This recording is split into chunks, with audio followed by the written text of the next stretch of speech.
I want to tackle the question head on. Nowadays, you can't just look at two CPU's specifications and decide which one is superior. It is not anymore about just the clock speed, because each CPU can perform different number of tasks per cycle depending on their architecture and the program that is instructing the tasks. For example, a badly written program might not use all the available cores and instruct the tasks in series rather than parallel. I use two different programs for video editing. One is called Camtasia and the other Premiere Pro. Premiere Pro has much more functions and features. It is way more sophisticated than Camtasia. However, Premiere Pro runs much more smoother than Camtasia on the same computer.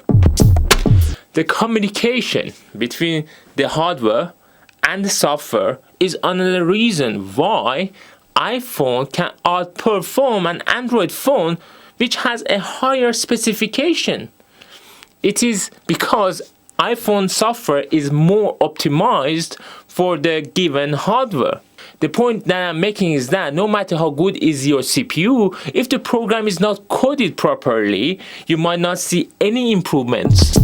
A few other features that a newer CPU might have are using lower power, supporting more memory, having built-in graphics, and anti-theft technology. Therefore, the first step in buying a new CPU is to identify for what purpose you need it for. For example, CPUs for phones, laptops, or desktops are very different from each other. Phones use a CPU type called ARM, or Reduced Instruction Set Computing. Desktops and laptops use x86, which is CISC type or Complex Instruction Set Computing. In general, ARM CPUs use much less power. Recently, Apple shocked the world by announcing that they will be using ARM CPUs, Apple M1 CPU, on their computers instead of Intel. Apple M1 has the world's best CPU performance per watt. Another example is that one CPU might be very good for the computer games and the other at performing calculations and accounting. Other than Apple, there are two other major companies that develop CPUs for PCs, namely AMD and Intel. The CPUs that are optimized for laptops sustain their maximum performance for only a short period of time due to overheating.